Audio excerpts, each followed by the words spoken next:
বন্ধুরা সবাই মিলে আড্ডা দিচ্ছি এমন সময় পকেটে থাকা ফোনটা বাজতে শুরু করে দিল। এক বালতি রাগ নিয়ে ফোনটা তুলে সব রাগ বদলিয়ে মিষ্টি ভালোবাসাতে পরিণত হলো, কারণ ফোনটা আম্মু করেছে। ফোনটা তুলতে আম্মু বলল, নিলয়, কোথায় তুই? জি আম্মু, আমি তো বন্ধুদের সাথে বাইরে আড্ডা দিচ্ছি। তাড়াতাড়ি তুই তোর নানা বাড়ি আয়। কিন্তু কেন আম্মু? যেটা বলছিস সেটা কর। বলে ফোন কেটে দিলেন। কী বার করা, বন্ধুদের সাথে আড্ডা মাটি করে নানু বাড়ির উদ্দেশ্যে রওনা হলাম, কিন্তু মাথায় একটা জিনিস কিছুতেই ঢুকছে না। কাল রাতে আম্মু আর আব্বু মিলে নানুর বাসায় গেছে, জিজ্ঞাস করাতেও কিছু বলে নাই, আর এখন হুট করে জরুরি তলব। এসব ভাবতে ভাবতে নানু বাসায় চলে আসলাম। বাসায় গিয়ে আম্মু বলে ডাকাতেই আম্মু রাফির রুম থেকে বেরিয়ে আসলেন। আম্মু, কি হয়েছে? তোমাকে দেখে এত চিন্তিত দেখাচ্ছে কেন? সেটা পরে বলিস, এখন আমার সাথে চল। কোথায় আম্মু? রাফির রুমে। ঠিক আছে চলো। রাফি আমার মামাতো ভাই, অনেক ভালো, আর আমার থেকে 1 বছরের ছোট। কিন্তু রাফি কি করলো? ওর তো পরীক্ষা হচ্ছে। একরাশ চিন্তা নিয়ে রাফির রুমে যেতেই দেখলাম সবাই ওই রুমে বসে আছে, সাথে ডক্টর। আম্মু, রাফির কি হয়েছে? কাল রাত থেকেই ও কেমন যেন করছে। পরে যখন তোর মামা ডক্টরকে ফোন দিয়ে বাসায় আনে, তখন ডক্টর বলে রাফি নাকি এখন মানসিকভাবে অসুস্থ, কিন্তু সকাল থেকে ওর শরীরে এতটাই জ্বর হয়েছে যে ও বিছানা থেকে উঠতে পারছে না। তাহলে ওকে হসপিটালে নাও। সেটা দরকার নাই, কিছু সময় হলেই ঠিক হয়ে যাবে। তাহলে থাক, আমাকে ডাকার কি আছে? রাফি তো আমাদের কথা শোনেই না, তাই তো তোমাকে ডেকে আনা হয়েছে। কিন্তু মামি, ওকে কি বলতে হবে? ওই কথা, ওর পরীক্ষা চলছে, তুই ভুলে গেছিস? একদমই না। তাহলে তাহলে কি ওর পরীক্ষা দেওয়া লাগবে না? সেটা রাফিকেই বল। ওকে অনেকবার বলছি, কিন্তু শুনছে না। ঠিক আছে, আমি বলছি। রাফির কাছে গিয়ে, রাফি, ভাইয়া বলো। পরীক্ষা না দিলে হয় না? ভাইয়া তুমিও, একটা বছর আমার নষ্ট হয়ে যাবে। কিন্তু তুই তো অসুস্থ, পরীক্ষা দিবি কিভাবে? ভাইয়া আমি পরীক্ষা দিতে পারবো। চুপ, গাধা, এই অবস্থায় পরীক্ষা দিবে?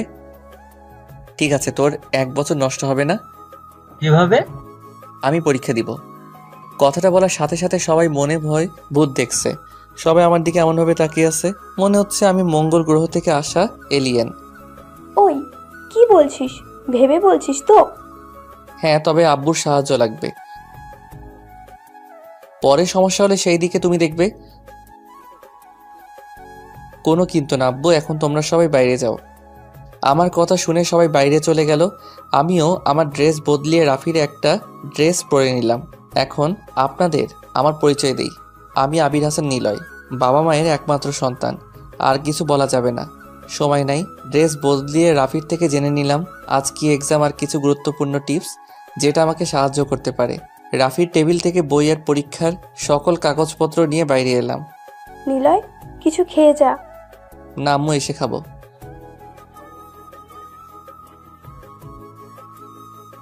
ঠিক আছে আব্বু। গাড়িতে উঠে রাফির কলেজের উদ্দেশ্যে রওনা দিলাম। যেতে যেতে রাফির থেকে শোনা গুরুত্বপূর্ণ প্রশ্নগুলো পড়তে লাগলাম। প্রায় 30 মিনিট পর রাফির কলেজে আসলাম। রাফির কলেজ বললে ভুল হবে, এখানে আমিও পড়াশোনা করতাম। সে যাই হোক, ক্লাসের দিকে যাওয়া যাক, না হলে ছোট ভাইয়েরা দেখে ফেললে সর্বনাশ। দ্রুত ক্লাসে চলে আসলাম। এসে প্রশ্নগুলো পড়তে লাগলাম। হঠাৎ কারো কথা কানে আসাতে ঘুরে দেখতেই আমি অবাক। একটা মেয়ে এত সুন্দর হয় কিভাবে? দেখতে অনেক বাচ্চা বাচ্চা লাগছে, সাথে চোখে একটা চশমা। সবকিছু জাস্ট ওয়াও। মনে মনে রাফিকে হাজার হাজার বার ধন্যবাদ দিচ্ছি। এই যে এতক্ষণ ধরে ডাকছি, শুনতে পাচ্ছেন না? হা করে কি দেখছেন? কিছু না, আপনি এই সিটে কি করেন? পরীক্ষা দেওয়ার জন্য বসে আছি। এখানে তো অন্য এক ছেলে পরীক্ষা দিচ্ছে, আপনি কেন? পরীক্ষা শেষ হওয়ার পরে বলি। না, আমার এখন বলুন। প্লিজ, এখন বিরক্ত করো না। 100 বার করব। এই মেয়ে, বলছি না পরীক্ষার পরে বলবো, এখন চুপচাপ বসে থাকো। কাঁদো কাঁদো মুখ নিয়ে হ্যাঁ সূচক উত্তর দিল। প্লিজ মন খারাপ করো না, আমি আসলে তোমাকে ধমক দিতে চাইনি। তোমার গণিত পরীক্ষার বিষয়ে সর্বোচ্চ পয়েন্ট কত? 85। আমি তোমাকে 95 পাইয়ে দিব যদি তুমি কাউকে কিছু না বলো। আমার কথা শুনে মেয়েটি আমার দিকে অবাক হয়ে তাকিয়ে রইল। আমি সেদিকে খেয়াল না করে প্রশ্নগুলো পড়ে স্যারের টেবিলে বইটা জমা দিয়ে দিলাম। কিছুক্ষণ পর স্যার এসে খাতা দিতে লাগলো। আমার কাছে আসতেই, নিলয় তুই? ভাই প্লিজ এখন কিছু বলো না, পরীক্ষা শেষ হলে সব বলবো। ঠিক আছে। খাতা নিয়ে লিখতে যাব তখনই দেখি আমার পাশে বসা মেয়েটা আমার দিকে অবাক হয়ে তাকিয়ে আছে। হয়তো জানতে চাই কে আমি, আর কেনই বা স্যারকে ভাই বললাম। কিছু বলবে? না। তাহলে লেখো, আর কিছু না পারলে আমার থেকে শুনে নিবা, ঠিক আছে? হ্যাঁ। পরীক্ষার প্রায় 2 ঘন্টা হয়ে এসেছে, কিন্তু এর মাঝে মেয়েটি একবারও কিছু জিজ্ঞাসা বা শুনে নেই। হয়তো ভালো ছাত্রী। রাফির কিছু বন্ধু আমার দিকে অবাক হয়ে তাকিয়ে আছে, কারণ তারা সবাই আমাকে চেনে। লাস্ট প্রশ্নটা লিখতে যাব, কিন্তু হঠাৎ করে মেয়েটির দিকে চোখ পড়ল। লেখা বাদ দিয়ে মন খারাপ করে বসে আছে। আমি আবার কি করলাম? আমি তো কিছু করিনি, তাহলে পরীক্ষায় লেখা বাদ দিয়ে বসে থাকার কারণ কি? কিছু বলতে যাব, তার আগেই কলমের হেড কামড়াতে লাগলো। মেয়েটির এমন অবস্থা দেখে না হেসে পারলাম না। ইন্টার 2য় বর্ষের মেয়ে হয়েও বাচ্চাদের মতো করছে। এতটাই মায়াবী লাগছে, মন চাইছে পরীক্ষা রেখে দিয়ে মেয়েটির দিকে তাকিয়ে থাকি। মেয়েটির মায়াবী রূপ দেখে যখন আমি ভাবনার জগতে চলে গেছি, ঠিক তখন মেয়েটির কথা শুনে ভাবনার জগৎ থেকে বের হলাম। হাসছেন কেন? তেমন কিছুই না, মন চাইলো তাই হাসলাম। কত মার্ক কমপ্লিট করছো? 65। তাহলে বসে আছো কেন? লেখো তাড়াতাড়ি। আর মনে পড়ছে না। আপনি যদি ধমক না দিতেন তাহলে আরো করতে পারতাম। আল্লাহ গো, এই মেয়ে কি বলে? আমার জন্য নাকি সে লিখতে পারছে না। তারপর হুট করে মনে পড়ে গেল মেয়েটিকে বলেছিলাম 95 মার্ক পাইয়ে দিব। এত কিছু না ভেবে মেয়েটির খাতা নিয়ে নিলাম। আরে আপনি আমার খাতা নিচ্ছেন কেন? লিখে দিব তাই। জীবনেও না। আমি আপনাকে আমার খাতা দিব না, দিচ্ছি না। কি হচ্ছে এসব? চুপ করো। সরি স্যার, তুই যদি এখন খাতায় লিখতে না দাও তাহলে আবার ধমক দিব। আমার কথা শুনে মেয়েটি চুপ হয়ে গেল। আমার আর 10 মার্ক আছে, এটা তুমি কমপ্লিট করে দাও। আমি তোমাকে সব বলে দিচ্ছি কেমনভাবে কি করতে হবে, ঠিক আছে? জি। আমি আর কথা না বাড়িয়ে লেখা শুরু করলাম। লিখতে লিখতে হাত ব্যথা হয়ে গেছে। আর আপনারা ভাবছেন আমি এত লিখছি কিভাবে? সেটার কারণ হলো এর আগেও এই পরীক্ষা দিছি, সাথে আমি ইন্টার থেকে A+ পেয়েছি। যদিও আমি একটু ফাজিল, কিন্তু পড়াশোনা করি। পরীক্ষা প্রায় শেষ, ওয়ার্নিং বেলটাও পড়ে গেছে। হঠাৎ মেয়েটি আমাকে বলল, আর কত লিখবেন? সময় প্রায় শেষ আমার। খাতা আমাকে দিয়ে দিন। আমি আর কোনো কথা না বলে তাকে খাতা দিয়ে দিলাম, কারণ আমার 30 মার্ক পড়া শেষ। যেটা ওয়াদা দিছিলাম সেটা রেখেছি। হনুমান। কিছু বললে আমাকে? কই না তো। ও ঠিক আছে। পরীক্ষা শেষ, বাইরে এসে ইকবাল ভাইয়ের সাথে কথা বলছি, এমন সময় মেয়েটি আমার সামনে দিয়ে চলে যাচ্ছিল। আমি আর ইকবাল ভাইয়ের সাথে কথা না বলে মেয়েটির পিছু নিলাম। মেয়েটি যে একটু ডেকে কথা বলবো সেটাও হয়ে ওঠেনি, কারণ মেয়েটির নাম এখনও জানি না। এই মেয়ে দাঁড়াও। কাছে গিয়ে, এই যে মিস কানা, এতক্ষণ ধরে ডাকছি, কথা কানে যায় না? আমি আপনার কথা শুনবো কেন? আমি ডাকছি তাই। কে আপনি? তোমার হবু স্বামী। কি? আমার সাথে চলো। না, আপনার সাথে আমি কোথাও যাব না। বলছি না চলো। বললাম তো যাব না। আর একবার না বললে আবার দিব। থাপ্পড় খাওয়ার পরে মেয়েটি গালে হাত দিয়ে মাথা নিচু করে দাঁড়িয়ে আছে। সাথে কিছু ছেলে মেয়ে আমাদের দিকে তাকিয়ে হাসছে, যেটা দেখে আমার খুব বিরক্তি লাগছিল। তাই সবাইকে উদ্দেশ্য করে বললাম, যদি কারো থাপ্পড় খাওয়ার ইচ্ছা না থাকে তাহলে সবাই এখান থেকে চলে যা, না হলে সবাইকে পিটাবো। আমার কথা শুনে সবাই চলে যেতে লাগলো। মেয়েটির দিকে তাকাতেই মনের ভিতরে চিনচিন ব্যথা অনুভব করলাম, কারণ মেয়েটি কান্না করছে। তার থেকেও বড় কথা, মেয়েটির গাল লাল হয়ে গেছে, যা দেখতে খুব খারাপ লাগছিল। মেয়েটি চশমাটা খুলে চোখের জল মুছে দিয়ে বললাম, আমি আসলে মারতে চাইনি। তুমি যদি আমার কথাটি শুনতে তাহলে মারতাম না। এখন চলো। তারপর মেয়েটিকে নিয়ে গাড়িতে উঠালাম। আচ্ছা, তোমার নাম কি? জান্নাতুল মাওয়া, ডাকনাম জান্নাত। বাহ, সুন্দর নাম। তোমার বাসা কোথায়? কলেজের উত্তর পাশে যে একটা ফ্ল্যাট আছে সেটা আমাদের। তোমরা একাই থাকো? না, নিচতলায় ভাড়াটে থাকে। তোমার বাসায় কে কে আছে? আব্বু, আম্মু, ছোট বোন আর আমি। ওয়াও, আমার তাহলে একটা শালিকাও আছে, ভালোই হবে। রাগানোর জন্য বললাম। আমার দিকে একটু তাকিয়ে থেকে কিছু না বলেই মাথা নিচু করে নিল। তাই আমিও আর কিছু বললাম না, আবার যদি মন খারাপ করে সেই ভয়ে। আরও বাসায় আসার পরে, ম্যাডাম নামুন, এসে গেছি। জান্নাত কিছু না বলে নেমে গেল। হয়তো ভাবছে যদি কিছু জিজ্ঞাসা করে আবার যদি মারি, সেই ভয় পেয়ে। ওকে দেখতে কিছুটা ভীতু দেখাচ্ছে, কিন্তু ওর এই মায়াবী রূপ, সাথে মুখে ভয়ের ছায়া, যা আমাকে বারবার ওর মায়ায় জড়িয়ে যেতে সাহায্য করছে। জানি না ওর মধ্যে কি প্রভু কি এমন লুকিয়ে দিছে, কিন্তু আমি খুঁজে পাচ্ছি না। জান্নাত আমার সামনে এসে দাঁড়াতেই বললাম, চলো আমার সাথে। তারপর জান্নাতকে সাথে নিয়ে নানু বাড়ির ভিতরে ঢুকলাম। আমাকে দেখেই রোহান বলল, ভাইয়া এই আপুটাকে? তোর জানতে হবে না, চল আমার সাথে। কোথায় ভাইয়া? রাফির রুমে। ভাইয়াকে তো হাসপাতালে নেওয়া হয়েছে। কেন? আবার অসুস্থ হয়েছিল, তাই ডাক্তার আঙ্কেল হাসপাতালে নিয়ে যেতে বলেছিল, কিন্তু কোন হাসপাতালে নেওয়া হয়েছে আমি জানি না। ঠিক আছে, তুই থাক, আমরা গেলাম বলে জান্নাতকে সাথে নিয়ে গাড়িতে উঠালাম। আম্মুকে ফোন দিয়ে কোনো হাসপাতালে নেওয়া হয়েছে সেটা জেনে আমি নিজেই গাড়ি ড্রাইভ করতে লাগলাম। প্রায় 30 মিনিট পর হসপিটালে পৌঁছে গেলাম। দেখলাম আম্মু, আমি আর মামা বাইরে বসে আছে। আমি তাদের কাছে যেতেই আম্মু জান্নাতকে দেখে বলল, নিলয়, এই মেয়েটাকে? আম্মু ও জান্নাত রাফির সাথে পরীক্ষা দিচ্ছে, আর জান্নাত ইনি হলো আমার আম্মু, সাথে তোমার হবু শাশুড়ি মা। কথাটা শোনার পর জান্নাত অগ্নি দৃষ্টি নিয়ে আমার দিকে তাকালো। সেদিকে আমি না দেখে মামিকে বললাম, রাফির কি অবস্থা? এখন একটু ভালো। ঠিক আছে, তোমরা বাইরে থাকো, আমি আর জান্নাত ভেতর থেকে আসছি। জান্নাতকে সাথে নিয়ে রাফির বেডের কাছে গিয়ে বললাম, একে চেনো ডিয়ার হবু বউ? খবরদার, আমাকে আর হবু বউ বলবেন না, বললে কিন্তু আমি আত্মহত্যা করব। মাথায় হাত দিয়ে, পাগলি নাকি তুমি? সেটা যাই বলেন। হয়েছে, এখন একে দেখো। রাফিকে দেখিয়ে, চিনি, ইনি রাফি যে আমার সাথে। এখন চলো, তোমার বাসা থেকে আবার চিন্তা করবে। জান্নাতকে আর কিছু বলার সুযোগ না দিয়ে বাইরে চলে আসলাম। বাইরে এসে আম্মু, মামি আর মামার সাথে কথা বলে জান্নাতকে নিয়ে গাড়িতে উঠলাম। কিন্তু জান্নাত কেমনভাবে যেন তাকিয়ে আছে, হয়তো কিছু বলতে চাইছে। কিছু বলবে? যদি বকা আর না মারেন তাহলে বলতে পারি। ঠিক আছে বলো, কিছু বলবো না। ওনার কি হয়েছে? একটু মানসিকভাবে অসুস্থ, সেই জন্য ওর পরিবর্তে আমি পরীক্ষা দিচ্ছি, যেন রাফির একটা বছর নষ্ট না হয়। ও, জান্নাতের সাথে কথা বলতে বলতে জান্নাতের বাসার সামনে আসতেই আমাকে থামাতে বলল। আমি একপাশে থামাতেই জান্নাত নেমে বাসায় চলে যেতে লাগলো। কেউ কাউকে সাহায্য করলে ধন্যবাদ বলতে হয়, আমি বলি না। বলেই দৌড়ে বাসার ভিতরে চলে গেল। আমি ওর সেখানে না থেকে বাসার উদ্দেশ্যে রওনা দিলাম। বাসায় এসে মামাকে ফোন দিয়ে বললাম রাফির সবগুলো পরীক্ষাই আমি দিব। রাফির অবস্থার কথা চিন্তা করে মামাও আর না করলো না। পরীক্ষার রুমে ঢুকতেই দেখতে পেলাম জান্নাত সিটে বসে আছে আর কি যেন আনমনে ভেবে চলেছে। প্রতিটা মানুষের কিছু ভালো লাগার বিষয় থাকে, তার মধ্যে একটা হলো ভালোবাসার মানুষটার দুষ্টু মিষ্টি পাগলামি। এই জন্যই হয়তো রবি ঠাকুর ভেবে বলেছেন আমরা সেটাই মুগ্ধভাবে উপভোগ করি, যেটা আমাদের উপভোগ করার বিষয়। সে যাই হোক, আমি তো আর রবি ঠাকুর না যে তার কথার ব্যাখ্যা দিব। অনেকক্ষণ জান্নাতকে দেখার পরে সিটে গিয়ে বসলাম। আমার বসা দেখে প্রথমে কিছুটা ভয় পেয়েও তেমন কোনো রিয়াক্ট করলো না। কেমন আছো হবু বউ? জান্নাত কিছু না বলে অগ্নিময় দৃষ্টি নিয়ে আমার দিকে তাকালো। ওর চোখের ভাষাটা কিছুটা হলেও আমি বুঝতে পারছিলাম। ওর চোখ দুটো দেখে বোঝা যাচ্ছে আমায় এখন চিবিয়ে খাবে। কি হলো, কথা বলছো না কেন?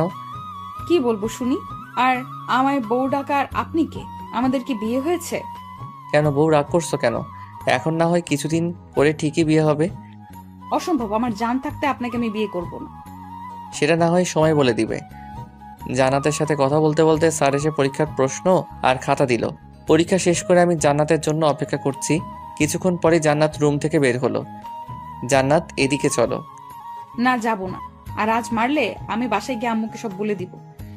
জান্নাতের কথা শুনে আমি হাসবো নাকি কান্না করবো ভেবে পাচ্ছি না। এত বড় মেয়ে হয়েও 3-4 বছরের মেয়েদের মতো কথাবার্তা। প্লিজ, তোমার সাথে একটা জরুরি কথা আছে। না, আমি যাব না। আপনার জন্য কাল আমি আম্মুর থেকে বকা শুনছি। আশেপাশে তাকিয়ে দেখলাম ছাত্রছাত্রীর সংখ্যা তেমন কোনো নেই। এই সুযোগটাতে মায়াবতী গালে ছোট্ট একটা ভালোবাসার পরও শিখে দিলাম। চুমুটা দেওয়ার পরে জান্নাত আমার কলার ধরে কলেজের একপাশে নিয়ে গেল। তুই আমাকে চুমু দিলি কেন? ওরে মা, এই মেয়েগুলো কি বলে? যে মেয়েকে কেউ ধমক দিলে চুপ হয়ে যায় সেই কিনা রেগে কথা বলছে, সেটাও আবার তুই করে। অবশ্যই এরকমভাবে কথা বলাটাই স্বাভাবিক, কারণ অপরিচিত কেউ এভাবে চুমু দিলে রাগ করাটাই সাজে। কিন্তু হবু বউটাকে অনেক রূপবতী লাগছে। রাগ করলে জান্নাতকে রাগলে এতটা রূপবতী লাগে না। দেখলে হয়তো জীবনের অনেক বড় একটা জিনিসের অপূর্ণতা রয়ে যেত। জান্নাতকে দেখে মনটা চাইছে জড়িয়ে ধরে একটু আদর করি। কি হলো, হাবলার মতো দাঁড়িয়ে আছিস কেন? তাছাড়া কি করব? ওই হারামি বাদর, কালো বিড়াল, হনুমান, তুই আমাকে চুমু দিলি কেন সেটা বল। তুমি কি এগুলো আমাকে বলছো? তুই ছাড়া এখানে কেই বা আছে? ছি, এভাবে কি কেউ হবু বরকে বকা দেয়? কে হবু বর? কেন আমি? আর একবার যদি বাজে কথা বলিস তাহলে গলা চেপে ধরে তোকে মেরেই ফেলবো। তোমার লজ্জা করে না এভাবে কাউকে মারতে? শালা লুচু, তোর লজ্জা লাগে না আমাকে চুমু খাস? আমি তো আমার... তোর পায়ে পড়ি প্লিজ, আর বউ বলিস না। ঠিক আছে, আজ আর বলবো না। তারপর আর কোনো কথা না বলে জান্নাত চলে গেল।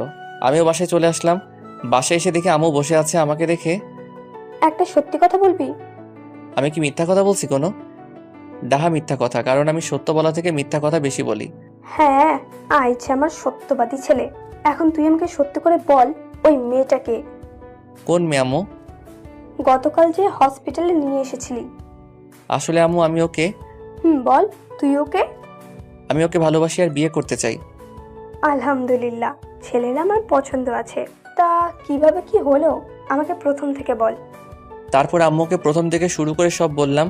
আর আম্মুকে এটাও বললাম যে আমি জান্নাতকে খুব তাড়াতাড়ি বিয়ে করব। কিন্তু জান্নাত যেন এই বিষয়ে না জানতে পারে। পরের দিন পরীক্ষার হলে বসে আছি আর বোরিং হচ্ছি, কারণ জান্নাত এখনো আসেনি। তাই চোখ বন্ধ করে নিচের দিকে তাকিয়ে আছি, কিন্তু হঠাৎ পাশে কাউকে অনুভব করলাম। তাকিয়ে দেখলাম জান্নাত বসে আছে। কিন্তু আজ একটু মন খারাপ লাগছে, যে কেউ আজ জান্নাতকে দেখে বলে দিবে আজ ওর মন খারাপ। জান্নাত, তোমার কি মন খারাপ? কি হলো বলো? আজ জেরি অ্যাক্সিডেন্ট করেছে। জেরিকে? আমাদের বাসার বিড়াল। হ্যাঁ, বিড়াল। কেউ বিড়ালের জন্য নাকি মন খারাপ করে, সেটাও আবার পরীক্ষার হলে। জান্নাত যেভাবে মন খারাপ করে আছে, ওকে দেখে মনে হবে ওর কোনো আত্মীয় ইন্তিকাল করেছে, কিন্তু পাগলিটা এমনভাবে কথা বলছে যেন ওর বেস্ট ফ্রেন্ড। কি হলো, হাসতেছেন কেন? না, তেমন কিছু না, এমনি। ও জি। সেদিনের মতো পরীক্ষা শেষ করে বাইরে বের হলাম। কিছুক্ষণ পর জান্নাত বের হলো। ওকে ডাকাতেই মনমরা হয়ে কাছে আসলো। জান্নাত, একটা কথা বলি। বলেন। আমি তোমাকে ভালোবাসি আর তোমাকে বিয়ে করতে চাই। আমি আপনাকে ভালোবাসি না, আর আপনাকে তো আমি জীবনেও বিয়ে করব না। ঢ্যাঙা সার কোথাকার। কি বলে তুমি? আবার বলো। গাধা হনুমান। বলেই হোসাইন বোল্টের মতো দৌড়ে চলে গেল। আমারও ভালো লাগে জান্নাতের এমন পাগলামি। এরই মাঝে 7টা পরীক্ষা শেষ, আর মাত্র 2টা আছে। না জানি পাগলিটা আমার ভালোবাসা বুঝবে কিনা। আর ইদানিং আমিও কেন জানি না জান্নাতের প্রতি অনেকটা দুর্বল হয়ে পড়েছি। ওকে না দেখলে মনে হয় পৃথিবীটা ধমকে গেছে। মনে হয় বন্দুকের বুলেটগুলো আমার হৃৎপিণ্ডকে ছিন্ন ভিন্ন করে দিবে। রাতে খাবার টেবিলে বসে আছি, এমন সময় আব্বু বলল, কি বলছে আব্বু তোমাকে? জি আব্বু, কিন্তু তোমার কাছে একটা অনুরোধ আছে, প্লিজ বলো, রাখবে? আমি যে জান্নাতকে বিয়ে করছি এটা ওকে বলবে না, সেটার জন্য তুমি যা ইচ্ছা করো। আব্বু, আমি কোনো কিন্তু শুনতে চাই না। আর আম্মু, তুমি তো কিছু বলো। ঠিক আছে, আমি আর তোর আব্বু মিলে জান্নাতের বাবা মায়ের সাথে কথা বলবো। এখন তুই জান্নাতের বাসার ঠিকানা বল। তারপর জান্নাতের বাসার ঠিকানা দিয়ে এসে পড়াশোনা করে ঘুমিয়ে গেলাম। পরের দিন পরীক্ষার জন্য যেতে একটু দেরি হয়ে যায়। হলে গিয়ে দেখলাম জান্নাত সিটে বসে আছে। কি করো? আপনার চোখ নেই? আরে রাগ করছো কেন? জান্নাত, একটা কথা জিজ্ঞেস করি। কি? আমি তোমাকে সত্যি ভালোবাসি, আর আমি তোমাকে বিয়ে করতে চাই। আপনার কি কোনো কথা কানে যায় না? আমি আপনাকে কতবার বলবো আমি আপনাকে ভালোবাসি না, আর আমার প্রাণ থাকতে আমি কোনোদিন আপনাকে বিয়ে করব না। কেন করবে না? তো সাহস কি করে হয় আমাকে স্পর্শ করার, ছোট লোক জানোয়ার? আমি বুঝতেই পারিনি জান্নাত এরকম কোনো কাজ করবে। আশেপাশে তাকিয়ে দেখলাম সবাই আমার দিকে অবাক হয়ে তাকিয়ে আছে। রাফির কিছু বন্ধু যারা আমাকে চেনে, তারা আমার দিকে আসতে চাইলেও হাত দিয়ে বারণ করি যেন তারা না আসে। জান্নাতের চোখের দিকে তাকাতেই বুকের ভিতরে ব্যথা অনুভব করলাম। মনে হচ্ছে কেউ আমার হৃৎপিণ্ডতে আঘাত করেছে, কারণ জান্নাতের চোখ থেকে যখন তখন বৃষ্টি নামতে পারে। জান্নাতের এমন অবস্থা দেখে ওকে রাগান্বিত করার জন্য প্রস্তুত হলাম। যদিও থাপ্পড়টার ব্যথা এখনো করছে, তারপরও ভালোবাসার মানুষকে খুশি করতে লাগলাম। আমি জানি তুমি এখন কান্না করবে, জানি তো তুমি ছিচকাদুনে। কে বলেছে তোকে? তোমার চোখ। চোখ কি কথা বলতে পারে? মজা নিস আমার সাথে? আর একবার যদি আমায় রাগাতে আসিস তাহলে তোর খবর আছে। যেভাবে থাপ্পড় মারছো এরপরেও কিছু করবে? সরি। কেন গো বউ? তোকে আমি কিছু করার আগে স্যার এসে হাজির, যার জন্য বেঁচে গেলাম। না হলে হয়তো আবার একটা থাপ্পড় খেতে হতো। বউটাকে শান্তশিষ্ট লাগলেও ঠিক সেরকম না। যেভাবে থাপ্পড় দিচ্ছে আমার বাপের জন্ম মনে হয় এত জোরে থাপ্পড় খাইনি। সেদিনের মতো পরীক্ষা শেষ করে বাসায় চলে আসলাম। ফ্রেশ হয়ে আম্মাকে ডাকলাম। কি রে, মন খারাপ নাকি? না আম্মু। তাহলে কি কিছু বলবি? কিছু বলার ছিল। তাহলে বল। আম্মু, তুমি তো জানো আমি জান্নাতকে কতটুকু ভালোবাসি। হ্যাঁ, জানি তো। আমার পাগল ছেলেটা আমার ছেলের বউকে অনেক অনেক ভালোবাসে। কিন্তু আম্মু, জান্নাত আমাকে বুঝতেই চায় না। কেন বুঝতে চাই না সেটার কারণ জিজ্ঞাসা করেছিস কখনো জান্নাতকে? কি জিজ্ঞাসা করব, শুধু থাপ্পড় দেয়। আম্মু তুমি হাসছো কেন? তো নয়তো কি করব? তোর মতো ফাজিল ছেলেকে থাপ্পড় মারে কি কম কথা? আম্মু ঠিক আছে, এখন বল আমাকে কি করতে হবে। কিছু টিপস দাও। তারপর আম্মুর থেকে কিছু টিপস নিয়ে ঘুমিয়ে গেলাম। পরের দিন অর্থাৎ শেষ পরীক্ষা দিতে কলেজে চলে আসলাম। পরীক্ষার হলে ঢুকতে দেখতে পেলাম জান্নাত আজ অনেক হাসি খুশি। মনে মনে সৃষ্টিকর্তাকে হাজারবার ধন্যবাদ দিলাম, কেননা আম্মুর থেকে কিছু টিপস কাজে লাগাতে হবে। জান্নাতের কাছে যেতেই আমাকে অবাক করে দিয়ে জান্নাত বলল, আপনার সাথে আমার কিছু কথা আছে। বলো। না এখন না, পরীক্ষা শেষ হলে বলবো। জান্নাতকে এত হাসি খুশি দেখে আমারও কেন জানি না অনেক ভালো লাগছিল। তাই জান্নাতকে বললাম ঠিক আছে। পরীক্ষা শেষ করে বাইরে দাঁড়িয়ে আছে এমন সময় জান্নাত এসে আমার সামনে দাঁড়ালো। বলো কি বলবে? অনেকটা আগ্রহ প্রকাশ করে কথাটি জিজ্ঞেস করলাম। আমার বিয়ে ঠিক হয়ে গেছে। কি তুমি আমাকে মিথ্যা বলছো, তাই না? আপনাকে মিথ্যা বলে আমার কি লাভ? বরং আমার তো আরো ভালো লাগছে। আপনি আমার পিছু নাও বাদ দিবেন, আমাকে আর জ্বালাতে পারবেন না, আমার সাথে আর কথা বলবেন না। এক কথায় আমি এখন অনেক খুশি। জান্নাতের কথাগুলো কেমন যেন বুকের বাঁ পাশে এসে খুব জোরে জোরে আঘাত করছিল। তাই ওকে কথা থামতে বলে আমি বাসায় চলে আসলাম। জান্নাতের কথা শুনে যতটা খারাপ লাগছিল তার থেকেও দ্বিগুণ রাগ হচ্ছিল আব্বু আম্মুর প্রতি। বাসায় এসে ইচ্ছে মতো সবকিছু ভাঙতে শুরু করে দিলাম।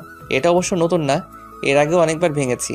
আজ একটু বেশি রাগ হচ্ছিল, কারণ তারা আমার সব কথা রাখে, কিন্তু আজ কেন তারা আমার একটা চাওয়া পূরণ করতে পারলো না। এসব ভাবতে ভাবতে যখনই দেয়ালে থাকা আমার একটা ছবিতে বাড়ি দিছি, অমনি ছবিতে থাকা কাচ এসে হাত কেটে দিল, যার জন্য আর কিছু ভাঙতে পারা বয়ে উঠলো না।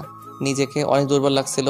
কাটা হাত নিয়ে কখন ঘুমিয়ে গেছি নিজেও জানি না। যখন ঘুম ভাঙলো দেখলাম আব্বু আম্মু আমার পাশে বসে আছে আর হাতে ব্যান্ডেজ করা। যখনই উঠতে যাব তখন আব্বু বলল, কি হলো বল, কেন করছিস এমন?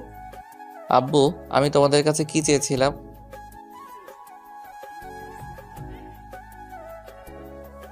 জান্নাত।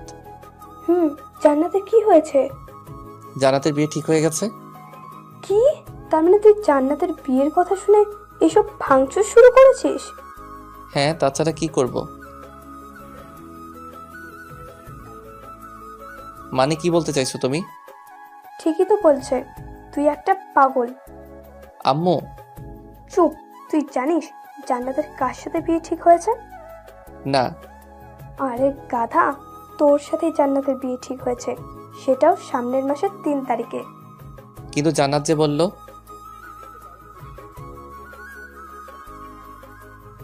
আব্বু আম্মুর কথা শুনে মন চাইছে এখনই লুঙ্গি পরে ড্যান্স শুরু করি, কিন্তু আব্বু আম্মু পাশে থেকে কিছু করতে পারলাম না। আব্বু আম্মুকে জড়িয়ে ধরে হাজারবার চুমু খেলাম, সাথে কিছু পাম মারলাম। আম্মু আমাকে খাইয়ে দিয়ে চলে গেল। আমিও ভাবতে লাগলাম বিয়ের পর জান্নাতকে কিভাবে জ্বালাতন করা যায়। আমাকে কষ্ট দিয়া তুমি হারে হারে টের পাইবা শোনাবো। দেখতে দেখতে আমাদের বিয়ের দিনটাও কাছে চলে এলো। কাল আমাদের বিয়ে, সাথে জান্নাতকে জ্বালাতন করার প্রথম দিন শুরু হবে। আমাকে কি বলেছিলে আমাকে এই জীবনেও বিয়ে করবে না? এবার বুঝবা শোনা আমি কি করতে পারি। রুমের ভিতরে আনমনে এসব ভেবে চলেছি। পুরো বাসা হইচইতে মেতে আছে। রাফিও এখন অনেক সুস্থ আর সবার আনন্দ করাটাও স্বাভাবিক। দেশের নামকরা বিজনেসম্যান, এয়ার কোম্পানির এমডি স্যারের ছেলের বিয়ে বলে কথা। রাফি এসে ডাকাতে ওর সাথে ছাদে গেলাম, দেখলাম সব হারামি বন্ধুরা বসে আছে। কিরে শালা, ভাবিকে তো পেয়েই গেলি। কেন, আমার কি পাওয়ার কথা ছিল না? তুই চাওয়ার পরও পাবি না এমন জিনিস আমার মনে হয় পৃথিবীতে তৈরি হয়নি। তারপর ওদের সাথে অনেকক্ষণ আড্ডা দেওয়ার পরে রুমে এসে ঘুমিয়ে গেলাম। পরের দিন আম্মুর ডাকে ঘুম ভেঙে গেল। ঘুম থেকে উঠে ফ্রেশ হয়ে নিচে গেলাম। আরে নিলয় বাবু যে, কি খবর? আমার তো বিন্দাস, তোর কি খবর? এই তো চলছে। দেশে আসলি কবে? রাতের ফ্লাইটে। তা তোর বউয়ের নাম কি রে? জান্নাতুল মামা। খুব সুন্দর নাম। নীলার সাথে কথা বলে রুমে চলে আসলাম। আর হ্যাঁ, আপনাদের তো বলাই হয়নি নীলাকে। নীলা হলো আমার আম্মুর বোনের বড় মেয়ে, মানে আমার খালাতো বোন। নীলা আর ওর পরিবার কানাডা থাকে। ওর ছোট বোনের নাম রোজি। থাক আর জানতে হবে না। গোসল করার পর সবাই মিলে আমাকে সাহায্য করছে, কোনটা পরবো কোনটা পরবো না। সবাই মিলে আমাকে রেডি করার পরে রোজি বলল, ভাইয়া তোমাকে কিন্তু হেব্বি লাগছে। তাই নাকি? তোর ভাবিকে আমাকে দেখে ক্রাশ খাইবো? কি বলিস? আমার এত সুন্দর হ্যান্ডসাম ভাইকে দেখে ক্রাশ খাবে না? সেটা কি হয়? থাক আর পাম দিতে হবে না। না সত্যি ভাইয়া, তোমাকে একদম নায়কের মতো লাগছে। মন চাইছে একটা সেলফি তুলি। সব নিয়মকানুন মেনে কনের অর্থাৎ আমার শ্বশুরবাড়ির উদ্দেশ্যে রওনা দিলাম।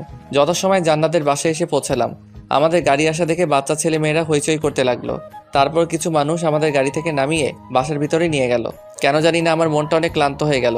সবাই হয়তো বিয়ের দিনে অনেক হ্যাপি থাকে, আমিও ছিলাম, কিন্তু কেন জানি এখন ভালো লাগছে না। জয় দোস্ত, আমার কেমন জানি লাগছে। মানে কেমন লাগছে? ভালো লাগছে না। শালা বুঝতে পারছি, এখন ভাবির সাথে কথা বলবি তাই তো? আরে তেমন কিছু না। থাক, আর বলা লাগবে না, আমি দেখছি কি করা যায়। তারপর জয় আর মেহেদি চলে গেল। 5 মিনিট পরে আমাকে ওরা দুজন মিলে একটা রুমের ভিতরে দিয়ে গেল আর বলল, আমরা বাইরে অপেক্ষা করছি, কথা বলে আয়। আমি আর কিছু না বলেই রুমের ভিতরে গেলাম। দেখলাম জান্নাত বসে আছে। এখন আর কেন জানি না খারাপ লাগছে না। হয়তো জান্নাতকে দেখার জন্য এই মনটা ব্যাকুল হয়েছিল। কত সুন্দর চুপচাপ বসে আছে, হয়তো আমাকে এখনো দেখেনি। দেখলে এতক্ষণ মনে হয় থাপ্পড় খেতে হতো। সো মিসেস নিলয় কেমন আছেন? কথাটি বলার সাথে সাথে জান্নাত আমার দিকে তাকালো। ওর তাকানোর মাঝে অনেকটা ক্ষোভ বিদ্যমান ছিল। হয়তো ভাবছে আমি এখানে কেন। আপনি এখানে? তাহলে কে থাকবে? মানে? মানে তোমার আর আমার বিয়েই তো হচ্ছে। কি আজে বাজে কথা বলছেন? বেরিয়ে যান রুম থেকে। কেন বিশ্বাস হচ্ছে না? বিশ্বাস না হলে তুমি তোমার আম্মুকে এখন জিজ্ঞাসা করো। কিছুক্ষণ চুপ থাকার পর জান্নাত কান্না করতে লাগলো। এক পর্যায়ে রুম থেকে কান্না করতে করতে বেরিয়ে আসতে চাইলো, কিন্তু সেটাতে আর সফল হয়ে ওঠা হলো না। কোথায় যাচ্ছ? আমি এই বিয়ে করব না। তোর মতো চিটার লম্পটকে আমি জীবনেও বিয়ে করব না। তাহলে এখন কি করবে শুনি? আব্বুকে গিয়ে বলবো আমি এই বিয়ে করতে পারবো না। সব চাইলে কি হয়? তোমার আব্বুর সম্মানের কথা একবারও ভাববে না? আমি জানি তুমি এমনটাই করতে, তাই তো এরকম গেম খেলতে হলো। কারণ তোমার যে জেদ, যার কাছে সবাই কুপকার। কিন্তু শোনা বউ, এখন যে তোমার আর কোনো জেদকে সফল করতে পারবে না। নিজের মনে মনে কথাগুলো ভাবছি। এমন সময় জান্নাত আবার কান্নাকাটি শুরু করে দিল, যা আমার কাছে খুবই খারাপ লাগছিল। তাই বন্ধুদের সাথে করে সেখান থেকে চলে আসলাম। কিছুক্ষণ পর কিছু ছেলে ও মেয়েরা জান্নাতকে নিয়ে আসলো, কিন্তু এখন জান্নাতকে বাজে দেখাচ্ছে। চোখের কাজল লেপটে গেছে আর চোখ দুটো লালা হয়ে রয়েছে। মনে হচ্ছে আমাকে দেখার পর থেকে শুধু কান্নাই করেছে। কিন্তু পাগলিটাকে কি করে যে বোঝাবো খুব ভালোবাসি তোমাকে। জান্নাতকে এভাবে দেখে নিজের মধ্যে খারাপ লাগা বিরাজ করতে লাগলো। কোনো ভুল করছি না তো? নিজেই নিজেকে প্রশ্ন করছি, কিন্তু কোনো উত্তর পাচ্ছি না। যথাসময়ে আমাদের বিয়েটা হয়ে গেল। শুনেছি বাসরাত সবার জন্য স্বপ্নের আর রোমান্টিক হয়, কিন্তু আমার জন্য মোটেও তা হচ্ছে না। প্রায় 30 মিনিট ধরে বাসর ঘরে দাঁড়িয়ে আছি, আর ওদিকে বউ আমার বিছানার উপরে বসে কান্না করছে। কান্না করছে তো করছে, যা থামার নামগন্ধ কিচ্ছু নাই। কত শখ ছিল সিনেমার হিরোদের মতো করে বাসার ঘরে ঢুকবো, বউ আমাকে দেখে সালাম করবে, তারপর আমরা গল্প করব, কিন্তু তার হলো না। কেন যে কান্না করছে কিছু বুঝতেই পারছি না। আরও কিছুক্ষণ দাঁড়িয়ে থাকার পরে জান্নাতের কাছে গেলাম। কান্না করছো কেন? কি হলো বলো? খবরদার আমার পাশে বসবি না। অনেকটা ডাক দেখিয়ে কথাটি বলল। জান্নাতের এখন চেহারা দেখে ভয় পাবার মতো। জান্নাত আমার দিকে যেভাবে তাকিয়ে আছে তা দেখে আমার 1 নাম্বার পেয়ে যাওয়ার অবস্থা। তারপরে বললাম, তুমি এভাবে রাগ করছো কেন? তোকে কি বললাম? একটাও কথা বলবি না। আরে আমি কি করেছি বলবে তো? কি করেছিস মানে? তুই আমাকে জোর করে বিয়ে করলি কেন? জোর করেছি মানে? তুই যদি এইভাবে প্ল্যান না করে আমাকে বিয়ে করতি তাহলে আমি কিছু বলতাম না, কিন্তু তুই আমার সাথে গেম খেলে বিয়ে করেছিস। এটাকে আমি জোর বলবো না তো কি করব? একদমে কথাগুলো বলল। মেয়েটা কথাও বলতে পারে। আমি যে এখন তার স্বামী সেটা হয়তো ও মনে করছে না। তুই তোকারি করে কথা বলছে। তুই জানো না স্বামীকে তুই করে কথা বলতে নাই, বললে স্বামীর অমঙ্গল হয়। কে স্বামী? কেন আমি? আমি তোকে স্বামী হিসেবে মানি না। কিন্তু আমাদের যে বিয়ে হলো সেটা? আমি বিয়েও মানি না। দরকার হলে আমি তোকে ডিভোর্স দিব, তবুও তোকে স্বামী মানা ইম্পসিবল। ঠিক আছে, তোমার আমাকে স্বামী মানতে হবে না। এখন ঘুমিয়ে পড়ো, অনেক রাত হয়েছে। তাহলে তুই বাসাতে কি করিস? জান্নাতের কথা শুনে আমি তো অবাক, কারণ আমি বিছানা ছাড়া কোথায় থাকবো। তারপর জিজ্ঞাসা করলাম, কেন বিছানায় না থেকে কোথায় থাকবো? বিছানায় থাকবি মানে? তোর সাথে আমি এক বিছানায় ঘুমাতে পারবো না। এবার অনেকটা রাগ হয়ে গেল, কারণ আমি বিছানা ছাড়া ঘুমাতে পারি না। মনটা চাইছে ধরে ইচ্ছা মতো থাপড়ায়ে মুখের দাঁত ফেলে দেই, কিন্তু বউ বলে কিছু করতে পারলাম না। পরে যদি আবার কেউ জিজ্ঞাসা করে আমার বউয়ের এই অবস্থা কেমন করে হলো, তাহলে আমি নিজেই অপমানিত হতে হবে। নিজেকে কিছুটা স্বাভাবিক করে জান্নাতের মুখটা আমার দিকে ঘুরিয়ে বললাম, জান্নাত, আমি বিছানা ছাড়া ঘুমাতে পারি না। জান্নাতের থেকে থাপ্পড় খেয়ে গালে হাত দিয়ে ওর দিকে করুণ দৃষ্টিতে তাকিয়ে আছি। থাপ্পড় দেওয়ার পরে জান্নাত আবার বলতে শুরু করলো, বিয়ে হয়েছে বলে আমার কাছে স্বামীর অধিকার খাটাতে আসবি না, না হলে ভালো হবে না। জান্নাতকে আর কিছু বললাম না, কারণ মেয়েটা যে ধানি লঙ্কা, কিছু না বলে শুধু থাপ্পড় খেতে হয়। অধিকার খাটাতে গেলে না জানি আমাকে কি করবে, সৃষ্টিকর্তা ভালো জানেন। বন্ধুরা কত করে বলেছিল বিড়ালটা যেন সাবধানে মারি, এখন ওদের কেমন করে যে মুখ দেখাবো। আমায় ক্ষমা করে দিস রে। কি হলো, দাঁড়িয়ে রইলি কেন? সেটা তোমার ভাবতে হবে না। চুপচাপ সোফার উপর ঘুমা। হনুমান, কালো বিড়াল, লুচু, সাদা বদমাস। আল্লাহ গো, আমার তুই লাও। ওই চুপ, যা ঘুমা তাড়াতাড়ি। আর কিছু বললাম না। মানে বলার সাহস নাই। যদি আমার মতো নাদান পলের আবার মারে। আম্মা গো, আমি কাকে বিয়ে করলাম? কথায় কথায় শুধু মারে। এক বালতি দুঃখ নিয়ে ঘুমিয়ে পড়লাম। সকালে অবশ্য আমাকে কেউ ডাকে ঘুম থেকে ওঠাতে লাগে না, আমি নিজে নিজে ঘুম থেকে উঠি। ঘুম থেকে উঠে দেখলাম জান্নাত এখনো শুয়ে আছে। দেখতে একদম বাচ্চাদের মতো লাগবে। জান্নাতকে দেখে কেউ মনেই করবে না গত রাতে কি করতে পারে। ওকে এখন অনেক নিষ্পাপ লাগছিল। ঘুম থেকে ওঠার জন্য ডাক দিব ভাবছি, কিন্তু গত রাতে থাপ্পড় আর বকার জন্য ডাকার সাহসিকতা খুঁজে পাচ্ছি না। যদি আবার মারে, তার থেকে বরং এই নিষ্পাপ মুখখানা উপভোগ করি। জান্নাতকে দেখতে দেখতে খেয়ালই করিনি জান্নাত ঘুম থেকে উঠে পড়েছে। ওই হনুমান, কখন থেকে ডাকছি, কানে যায় না? হ্যাঁ, কিছু বললে? তুই আমার রুমে কি করিস? তোমার রুম মানে? কাল যে আমাদের বিয়ে হলো এত তাড়াতাড়ি ভুলে গেলে? জান্নাত আর কিছু না বলে ফ্রেশ হওয়ার জন্য বাথরুমে চলে গেল। কিছুক্ষণ পর ফ্রেশ হয়ে রুমের ভিতরে এলো। নীল রঙের শাড়িতে জান্নাতকে অপরূপ লাগছিল। তার সাথে খোলা চুলগুলো এখনো ভেজাই রয়েছে, যা দেখতে জান্নাতকে নীল পরিদের মতো লাগছে। আয়নার সামনে দাঁড়িয়ে শাড়ি আর চুল ঠিক করতে যখন জান্নাত ব্যস্ত, তখন আমার মনে অন্য চিন্তাভাবনা ঘুরপাক শুরু করে দিছে। মন চাইছে পেছন থেকে জড়িয়ে ধরি। যখনই জান্নাতের কাছে যাওয়ার জন্য পা বাড়ালাম, ঠিক তখনই গত রাতে থাপ্পড়ের কথা মনে পড়ে গালে হাত দিয়ে ফ্রেশ হওয়ার জন্য চলে গেলাম। ফ্রেশ হয়ে রুমে আসতেই অবাক, কারণ বিছানার উপরে আমার ড্রেস রাখা হয়েছে, তার পাশে জান্নাত বসে আছে। মনে মনে ভাবছি হয়তো জান্নাত আমাকে ভালোবাসে, ড্রেসগুলো আলমারি থেকে বের করে রেখেছে যেন এগুলো আমি পরি। ধন্যবাদ সোনা বউ ড্রেসগুলো বের করে রাখার জন্য। বয়ে গেছে আপনার ড্রেস বের করা? তাহলে আপনার মা এসে আমাকে বলল এগুলো বিছানার উপর রেখে দিতে, তাই রাখছি। এখন চলুন, নিচে আমাদের জন্য অপেক্ষা করছে। জান্নাতের কথা শুনে এখন কেন জানি না অনেক খারাপ লাগে। কি করেছি আমি? শুধু ভালোই তো বেসেছি। আর সেই ভালোবাসাটা নিজে করে পাওয়ার জন্য এক ধরনের জোর করে বিয়ে করেছি। কিন্তু আমি তো ওকে অনেক বেশি ভালোবাসি। কেন বুঝতে চাই না। নিজের মনকে শান্ত করে উত্তর দিলাম, তুমি যাও, আমি আসছি। দুজনকে একসাথে যেতে বলেছে। ঠিক আছে, তুমি একটু অপেক্ষা করো, আমি রেডি হয়ে নিচ্ছি। তারপর ড্রেসটা পরে নিচে চলে এলাম। সবার সাথে কিছুক্ষণ কথোপকথন করে নাস্তা করে রুমে চলে এলাম। কিছুক্ষণ পরে জান্নাত এসে বলল, বিকেলে আমাদের নিতে আসবে। তো আপনি কি যাবেন? হ্যাঁ যাব। হনুমান কোথাকার, কোনো কিছুতেই না বলে না। কি বললে? কিছু না। বউটাও হয়েছে, কখনো তুই আবার কখনো আপনি, না জানি মাথার কোন তার কাটা। শান্তশিষ্ট থাকা তো অনেক কিউট লাগলেও একদমই কিউট না, পেতনি একটা। সর্বদা শুধু বকার মার খেতে হয়। বিকেলে জান্নাতের বাসা থেকে কিছু মানুষ এসে আমাকে আর জান্নাতকে সাথে করে নিয়ে গেল। জান্নাতের বাসার সবাই মিশুক হলেও আমি তাদের মতো না, কেমন যেন সবার সাথে কথা বলতে আমার লজ্জা লাগে। এরই মাঝে জিতু, জান্নাতের ছোট বোন, বয়স আনুমানিক 7 বা 8 হবে, আমার কাছে এসে বলল, দুলাভাই, আপনার কি মন খারাপ? কই না তো। আপনি কারোর সাথে কথা বলছেন না, তাই জিজ্ঞাসা করলাম। না জিতু, আমি আসলে তোমাদের সবার মতো মিশুক না, তাই এখানে বসে আছি। ও, এখন চলেন, রাতের খাবার খাওয়ার জন্য আপনাকে ডাকছেন, সবাই অপেক্ষা করছে। ঠিক আছে চলো। তারপর জিতুর সাথে নিচে গিয়ে রাতের খাবার খেয়ে রুমে চলে আসলাম। আর এখানে শুরু হলো আরেক সমস্যা, কারণ জান্নাতের রুমে কোনো সোফা নেই। কি আর করা, ফ্লোরে ঘুমাতে হবে, কারণ থাপ্পড় খাওয়ার থেকে ফ্লোরে ঘুমানো শতগুণ ভালো। ফ্লোরে বিছানা পারছি, এমন সময় জান্নাত এলো। কি হলো, কি করছেন? বিছানা পারছি। কেন? ঘুমাবো তাই। তোমার রুমে তো আর সোফা নেই যে সোফাতে ঘুমাবো, আর থাপ্পড় খাওয়ার ইচ্ছা নেই, তাই এখানে বিছানা করছি। Good boy. তারপর আর কোনো কথা না বলে ঘুমিয়ে গেলাম। সকালে ঘুম থেকে উঠতেই কণ্ঠটা কেমন যেন গম্ভীর লাগছে। মনটা খারাপ করে বসে আছি, এমন সময় জান্নাত রুমে এলো। কি হলো, বসে আছেন কেন? যান, ফ্রেশ হয়ে নিচে আসুন, সবাই অপেক্ষা করছে। জান্নাতকে কোনো কথা না বলে বাথরুমে ফ্রেশ হতে চলে গেলাম। অন্যদিকে জান্নাতের কথা, কি ব্যাপার, নিলয় আমাকে কিছু বললো না কেন? আমি কি ওর সাথে খারাপ ব্যবহার করছি? কিন্তু এখন তো কিছুই করিনি, তাহলে কিছু বললো না কেন? পরক্ষণেই জান্নাতের মনে পড়ল গত 2 দিন যাবৎ আমার সাথে কেমন ব্যবহার করছে। কিন্তু নিলয় তো আমাকে কিছুই বলে না, বরং সে নিজেই আমাকে রাগানোর জন্য কথা বলে, যেন আমি খুশি হয়ে থাকি। কিন্তু আমি ওর সাথে যা করছি সেটা কি ঠিক করছি? না না, এটা কখনো ঠিক হতে পারে না। আমি কিছুদিন পরেই নিলয়ের থেকে মাফ চেয়ে কাছে টেনে নেব, কিন্তু এত সহজে আমাকে হার মানা চলবে না। রুমের মধ্যে জান্নাত আনমনে একা একা কথা বলছে। জান্নাতকে দাঁড়িয়ে থাকতে দেখে জিজ্ঞাসা করলাম, তুমি দাঁড়িয়ে আছো কেন? আপনার কণ্ঠটা এমন লাগছে কেন? না তেমন কিছু না। আপনি বলবেন না নাকি থাপ্পড় দিব?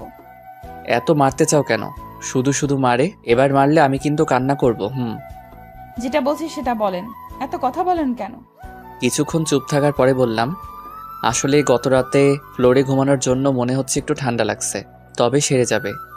সেরে যাবে মানে? আর আমাকে বলতে পারেননি ফ্লোরে ঘুমালে আপনার সমস্যা হবে?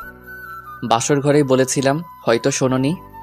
ঠিক আছে, আপনি বসে থাকেন, আমি খাবার নিয়ে আসছি। বাপ্পা, এত কেয়ার স্বামী হিসেবে মেনে নিলে নাকি এখনই? জি না, আপনি এখন আমাদের বাসায়, তাই আপনার কিছু হলে আপনার আব্বু আম্মু আমাকে ছেড়ে কথা বলবে না, তাই কথাটা বললাম। জান্নাত আর কিছু না বলে রুম থেকে চলে গেল। আমি ড্রেস পরে বিছানায় বসে আছি, তখন আম্মু কল করলো। হ্যাঁ আম্মু বলো, কেমন আছো? আমি ভালো আছি, কিন্তু তোর গলা কেমন যেন শোনাচ্ছে। এই হলো মা জাতি, ছেলের কিছু হলেই জেনে যাবে। সৃষ্টিকর্তা মনে হয় সকল মাকে সন্তানদের মনের কথা আর অবস্থা বোঝবার ক্ষমতা দিয়ে দিয়েছেন। এমন মা জাতিকে জানাই হাজার হাজার সালাম। কি হলো, কথা বলছিস না কেন? হ্যাঁ আম্মু বলো। তোর কোনটা এমন শোনাচ্ছে কেন? আসলে আম্মু নতুন বাসা তো, তাই হয়তো ঠান্ডা লাগছে। তুমি চিন্তা করো না, ঠিক হয়ে যাবে। ঠিক আছে, ওষুধ খেয়ে নিস। আম্মু। এখন রাখছি, পরে কথা হবে। ঠিক আছে আম্মু। আম্মুর সাথে কথা বলে ফোনটা বিছানাতে রাখতে না রাখতেই জান্নাত প্রশ্ন করলো, কে ফোন করেছিল? আরে তুমি কখন এলে? আমি যেটা প্রশ্ন করেছি সেটা আগে বলেন। গার্লফ্রেন্ড ফোন করেছিল। আম্মু বলছিলেন কাকে? হনুমান? জানার পরেও জিজ্ঞেস করো কেন? হয়েছে, আর বলতে হবে না। এখন খাবারটা খেয়ে ওষুধটা খেয়ে নিন। আর হ্যাঁ, বিকেলে আমরা ঘুরতে বেরোবো। ঠিক আছে। তারপর খাবার খাওয়ার পরে ওষুধটা খেয়ে নিলাম। ভালো না লাগার জন্য আবার ঘুমিয়ে গেলাম। ঘুম থেকে উঠে ফ্রেশ হয়ে ঘুরতে বের হলাম। আমি, জান্নাত আর আমার একমাত্র শালিকা জিতু। জান্নাতের থেকে জিতু হাজার গুণে ভালো। শালার বউটা কথায় কথায় ঝাড়ি আর বকা দেয়, আর শালিকা কত সুন্দর করে কথা বলে। যদি জান্নাতের জায়গায় জিতু থাকতো কত ভালোই না লাগতো। মনে মনে বকা দিচ্ছেন? মানে কাকে বকা দিব? তাহলে চুপচাপ আছেন কেন? কোথায় চুপচাপ আছে? দুলাভাই তো আমার সাথে কথা বলছে, বরং তুমি নিজেই তো আমাদের সাথে কথা বলছো না। জিতু, তুই থাপ্পড় চিনস? জিতু তো ঠিকই বলছে, আর এসব বাদ দাও। তারপর আরও কিছুক্ষণ ঘোরাঘুরির পরে বাসায়, মানে শ্বশুর বাসায় চলে এলাম। রাতের খাওয়া দাওয়া শেষ করে ঘুমানোর জন্য ফ্লোরে বিছানায় পারছি। এমন সময় জান্নাত রুমে এলো। কি করছেন? এই তো বিছানা পারছি। আমার তো বিছানায় ঘুমানোর কপাল নেই। ঢং দেখলে আর বাঁচি না। বিছানা পারতে হবে না, আপনি এখন থেকে বিছানাতেই ঘুমাবেন।